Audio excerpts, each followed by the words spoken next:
Time travel.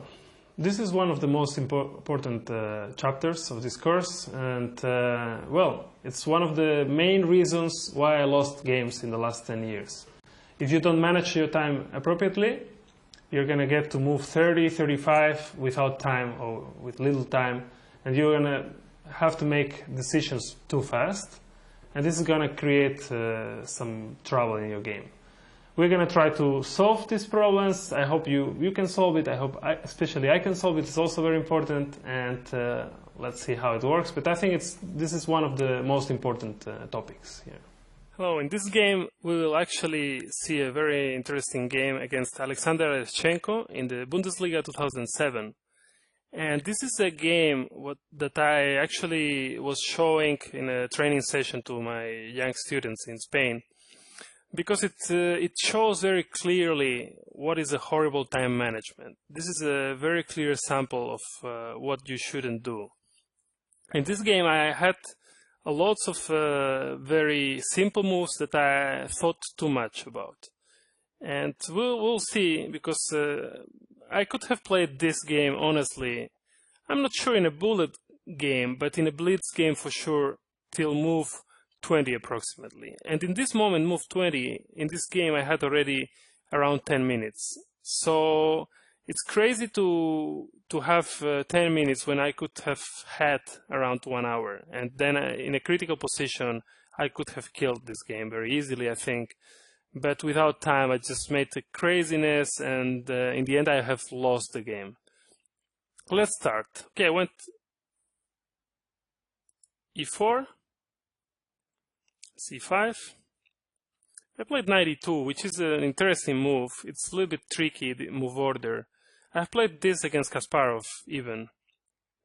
His face was funny when he saw this move. He was really mad at me, I think. But on the other hand, the only idea, or the main idea, I would say, it's after d6, g3 is a very interesting move, because you want to develop bishop g2, and then you want to play with c3, d4, and you haven't moved your pawn from d2, so you'll play d4 in one tempo, so it can give some little advantage maybe.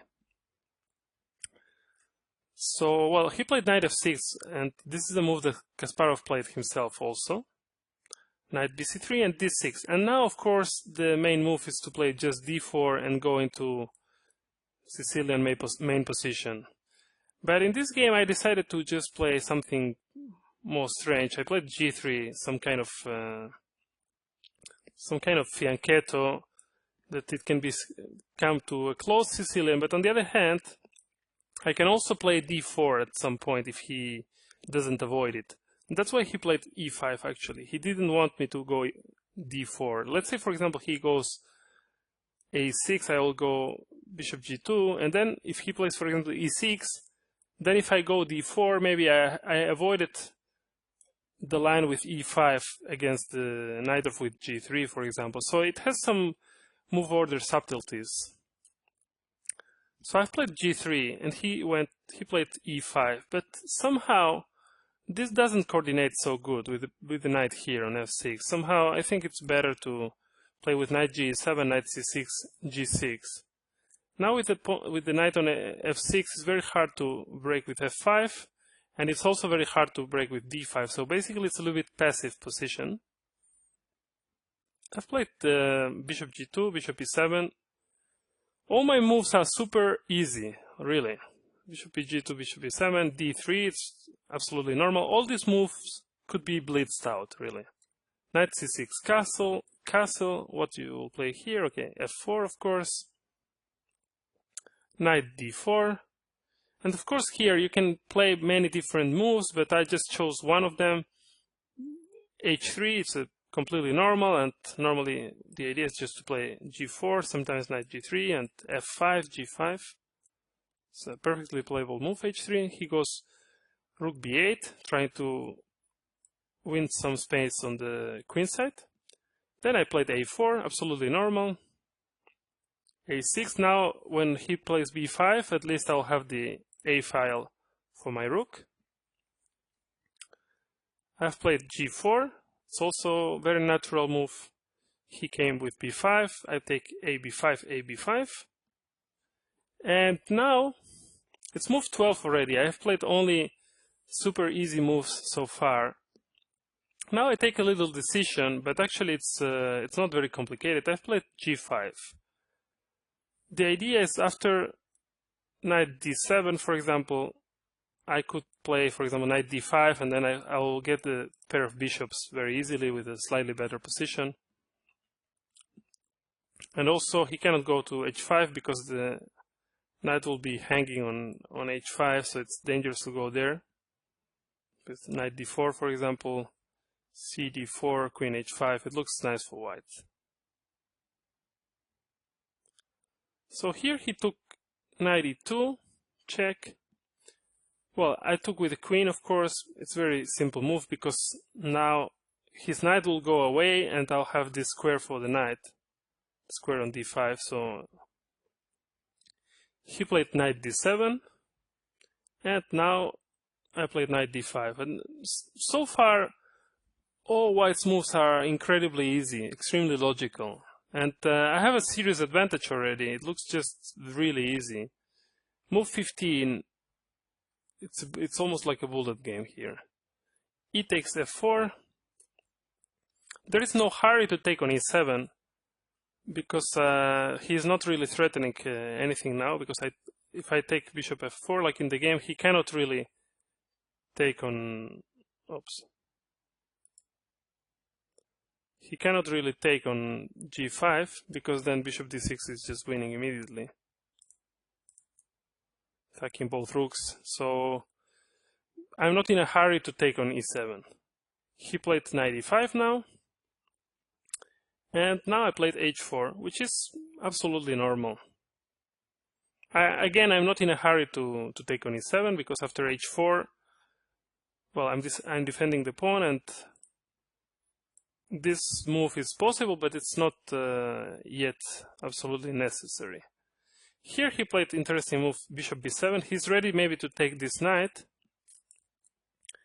And here I have played a very, very nice move, actually, and it's the first move of the game which is actually something interesting, something that I would say consider a little bit complex, at least to use. The other moves, of course, I could have done different things, but what I've done was totally correct as well. But bishop h3, it shows a nice understanding here, because I could have taken on e7, but then after queen e7, it's hard to create lots of threats here, and my opponent will probably play rook a8 at some point and try to simplify the position, and it's hard to create play here. His pieces are relatively well coordinated, so bishop h3 means that I'm ready to give my knight on d5, and this bishop will be active on this diagonal. So it's a very, very nice decision, I think. Let's see how the game went. He played rook a8. He feels the pressure already, and so he wants to exchange pieces. That's why normally when you are under some pressure, exchanging pieces is a good idea, because then you'll not get mated, at least normally. So you keep out the tension of the position somehow. So okay, he went rook a8. It's a good move. I took because now he cannot take with the queen, because this bishop is hanging. So he took with the bishop here. It's only move. And here it's move 20. And again, I have to think. And here is actually the moment where you need to think for a long time. And now we will see the idea of bishop h3, because here I had different options, and well, I decided after some thinking that I'll go bishop e5 and then knight f6. But I had the very, very interesting idea to go knight f6 immediately, which wasn't so hard to calculate and seems much, much easier than what I did, and seems actually so strong. Let's see a little bit of what could happen here. For example, if king h8, white can take simply on h7, he takes back, queen check, king g8, take on e5, take on e5 again, and g6. And basically game is over because there is no way to stop gf7 in decent conditions, and after fg6, bishop e6 is almost made. Well, it will be made in 2 moves. So king h8 loses basically straightforward. gf6 also loses immediately because bishop e5, d5 for example, and queen h5 or bishop f5. I think both are winning probably. Both moves are just winning. Both then, for example, bishop f5, and next move is queen h5, and it's just destroying. Maybe even better to start with queen h5, so you avoid king g7, but both moves are winning anyway. And, well, this idea with bishop f5 and the queen is just killing. So gf6 was also losing, so he had to play bishop f6, gf6, and now queen f6 is also losing because bishop g5, and after queen g6, just bishop f5, and the queen is trapped on g6. And so after gf6 he cannot take on f6, but then it means that white's position is just with a huge advantage, almost winning here. You have 2 bishops, and now you'll be able to take on g7 any moment, and it looks just terrible for black. And this bishop on a8 is just doing absolutely nothing. So this knight f6 check wasn't played, and it's a pity because it's not such a difficult move to calculate actually. And it's much more simple than what I did. I did the correct idea, but one move too late. But the problem here is that I had so short time, maybe like 8-10 minutes, that you are afraid to use this time because then you'll have nothing. And it's still move 20.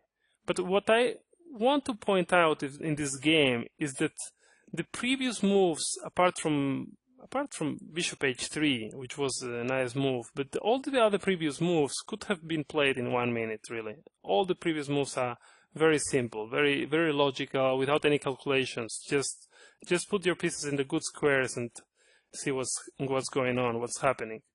So reaching this position with 10 minutes on the clock is a huge, huge mistake.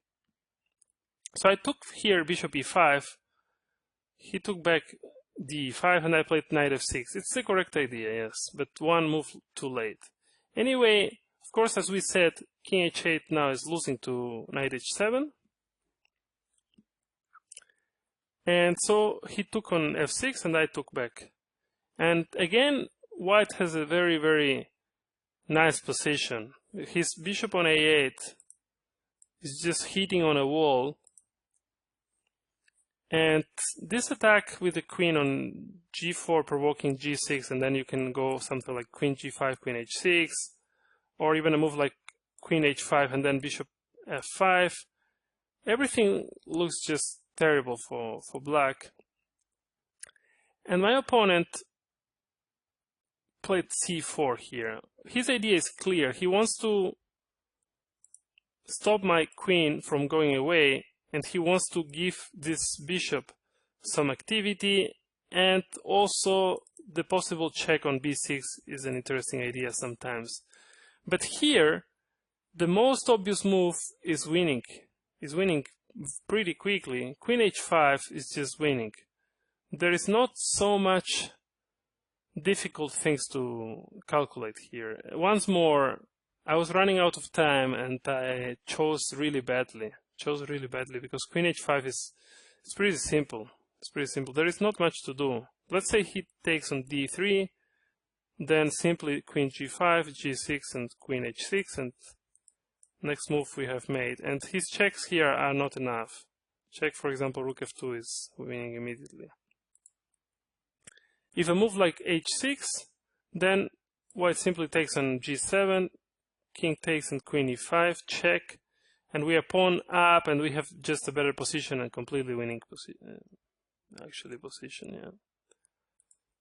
So, well, basically queen h5 was winning easily, but I panicked after c4. I panicked a lot, and I decided to play rook f2, which is a terrible loss of tempo, because the attack was winning already, and why to actually do something like this? Losing this tempo is very important. But okay, I mean, it's not a move that is not logical, because I stopped the checks, and the rook on f2 is better placed than on f1.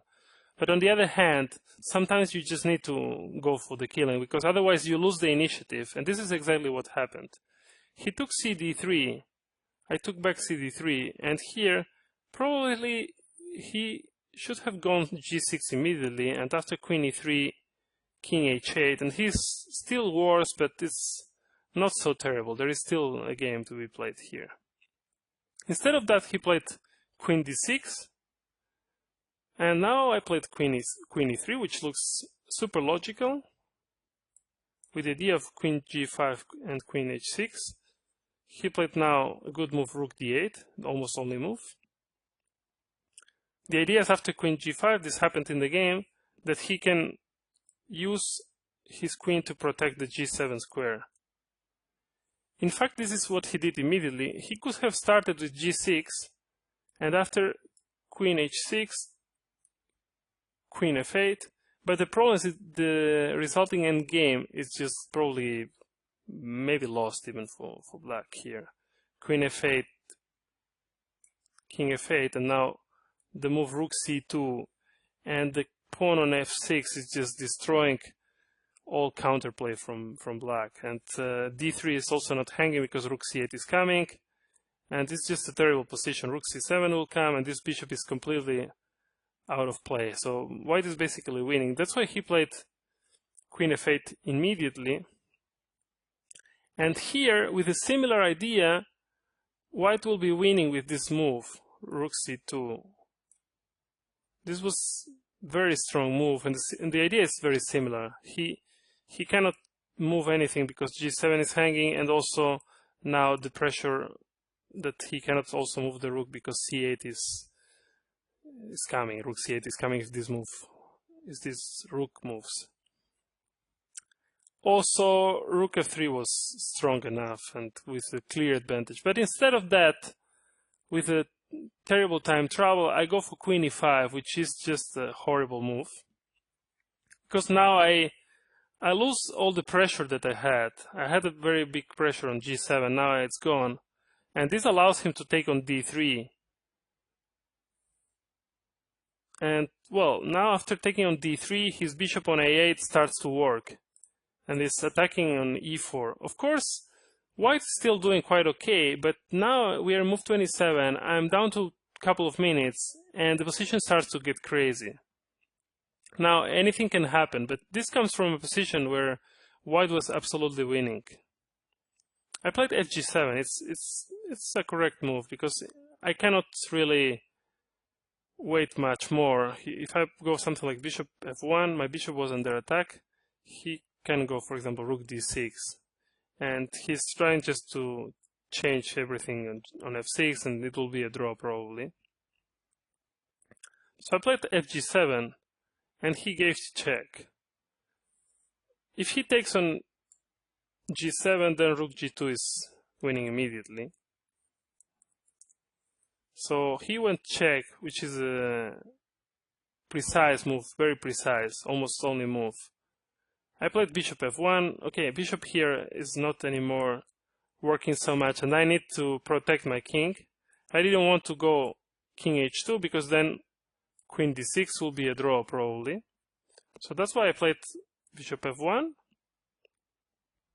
And he goes queen d8 is the only move here, because he needs to keep under control the e8 square. I played a nice move here, h5. Still, I mean, I've spoiled a completely winning position, but still I have some pressure. So here, if I would have half an hour, still I will be just clearly better. The problem is I had 1 minute and it's move 30, and anything can happen. As we will see, not only that I lost half a point, I lost the full point. I mean, normally you should be winning this position, and in this game I was losing this position. I lost this position. And this is what you should avoid at all costs, because it's too much. When you're completely winning to lose, it's something you don't want to happen, and this is very easy to avoid. Just don't go into time travel, and you'll not make these crazy mistakes like it happened in the game. He went rook e1. Now it was very precise to go queen f4. It was very precise because the queen here is attacking on f7 and preparing to play something like h6, protecting the pawn on g7, and also protecting my king, and has some queen b8 sometimes if this queen goes away. So queen f4 was extremely strong, and still white is winning. I have played the similar queen f5, but it's absolutely different now. Why is it so different? Because now he played queen c7, and from c7 he protects f7, he protects c8, and he even tries to give a check on g3. But if I would have done queen f4, a similar move will be queen d7, but now it's not working anymore because there is queen b8 check, king g7, and any move is winning now. h6 is winning, rook g2 is also winning, so everything is just winning now.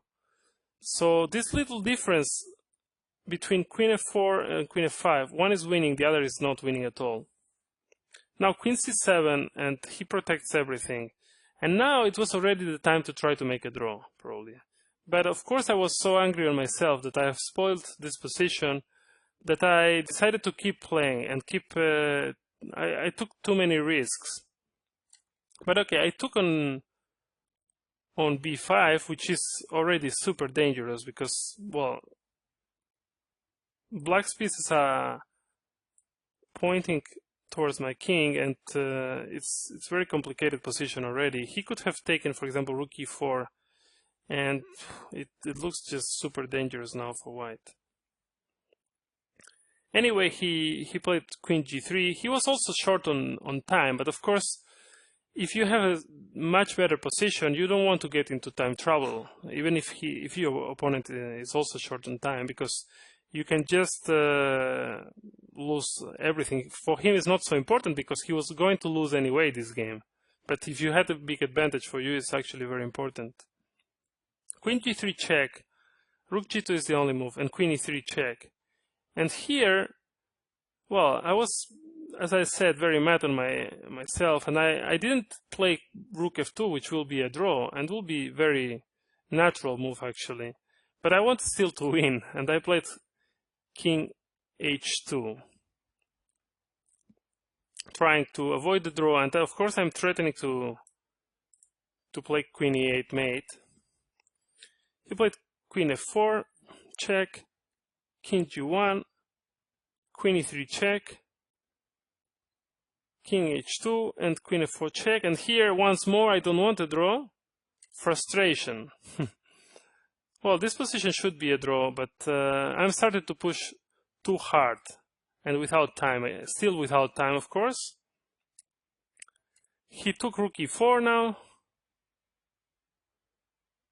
Bishop g2 was played, is the only move. He played queen h4 check. And here came the big mistake already. With this move, rook h3, still white should be able to make a draw. But as I said, I was just too crazy, and suddenly bishop h3, he could have been slightly better here with queen d8, but he didn't have so much time. But queen f4, I've played bishop f5, and again queen h4 check, and this is move 41 already. And the problem is that I realize that I'm worse, but I had to play here is the only move. There is no other moves because check will run into just something like rook e3, and his bishop, finally, he had a horrible bishop. If you remember 20 moves ago, his bishop was doing absolutely nothing, so I totally spoiled this position.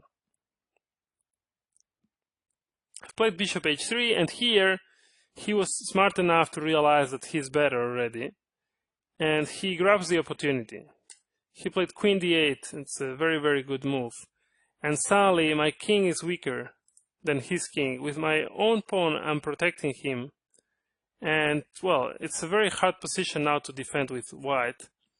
But I started good. I played queen d3. Okay, I had to avoid, by now, for example, moves like queen d2. It can come anytime. So I went queen d3 is the best move. Even computer is saying that queen d3 is the best move. Rook d4 and queen a3. And this is a beautiful defense, actually, because I'm threatening to play queen f8 check, and with this changing queens, I'll survive. So, of course, he didn't want already. He was under pressure before, but now he realizes he has a good position, and he actually pushed hard to try to win the game, which is actually very, very nice from himself, because it's not so easy to come back like this. It's not so easy. When you had a difficult position, many opponents would have just done draw, and they will be happy to save with black. But he was not. He tried to win the game even before he had a horrible position. He went rook d2 check. King g1 is the only move. If we go bishop g2, then just simply queen h4, king g1, and now rook d1 check. And, well, this is basically winning. King f2, queen d4 check. And the attack is huge. With these three pieces, I'll never be in time to play a queen f8. So after queen a3, he gave check. King g1 is the only move. He gave check again. And here I still had the chance to fight with rook e3. Of course, I'm still in a difficult position, because rook d8, for example, I still have a very weak king, but at least I think I'm not losing immediately. I could play something like queen c3, and, well, it's a difficult position, but I could have tried. But I really felt a little bit lost, and maybe I wasn't tough enough to fight here for my life. So I played queen e3, and now it's just losing. Rook d1 check. Bishop f1 is the only move, because, well, if king h2, there is mate immediately. If king f2, then queen b2 check, and it's just over. Queen e2, and, well, any move. For example, rook d2 just wins on the spot. So I played bishop f1, and now queen c6 is the only winning move, but it's very logical on the other hand, because with this move he stops queen e8, and he's trying to give queen h1 check. And there is no salvation here. Played queen e2, and here he could have killed immediately the game, but look how difficult it is calculating sometimes that he actually didn't do it. King f2, queen h2, and rook g2 is a very good move. And after if he takes, the idea is that after queen d1 there is bishop f3, and this is very beautiful, because if I take with my king on f3, he takes queen h5, and black is winning. So it's a very beautiful line, actually. Maybe this was what he missed, because he gave me a little chance here. He didn't play queen h1, but he went rook c1. I went rook c3. Now he went check, king f2, check on h4, king g1, check on g5, king h2. Of course, still my position is difficult, but I have some little hope to save it. Queen f4. And here maybe it was the time to try something like king h3. Maybe it could have given me a little bit better chances, but my position is close to lost anyway. But you need to keep fighting till the end, the maximum you can, because sometimes you'll save these difficult positions. Your opponent will not play the best, and you'll have some chances. Played king g1, rook c3, bishop c3, queen g3 check. And after bishop g2, I had to play bishop g2. It's the only move. he takes on g2, and queen c3. And the problem, we reach this endgame, which is very hard to defend because my pawns are so weak. So he will basically collect g7 for free, and then h5 is in danger. So basically I'm just completely lost. It's a pity. It doesn't look so lost, but in fact it is. I've lost very quickly here. I made his task much easier because I've played king h1, and now after check and check, he takes the pawns, but not only taking the pawns, but he also changed my queen. Queen g3, queen h5, and next move he plays queen g6, change my queens, and collect the g7 pawn with 2 extra pawns. So this is actually a game you don't have to lose. Absolutely, this was very easy. Like till move 18, it was just normal moves, nothing special. But I ran out of time immediately, and when the critical position came, I was already completely lost. I mean, on time, completely lost on time. And well, it's I didn't have the score sheet of this one because this happened like many years ago. But I remember the feelings, and in this moment of my life, after this game, I remember feeling really depressed because this game was just very difficult to handle. Losing this game is very difficult to handle because you had such a good position. Sometimes I have shown games where I have lost and I didn't feel so bad because my opponent played, for example, a very good game, or I just blundered something in one move. But this game is different because it's like the whole strategy, the whole game, you gave away a completely winning position in a very tough way to accept. It's difficult to accept something like this. But okay, happens. So it's something to learn about, and for next game, trying to just play more practical, of course. Okay, thanks for watching.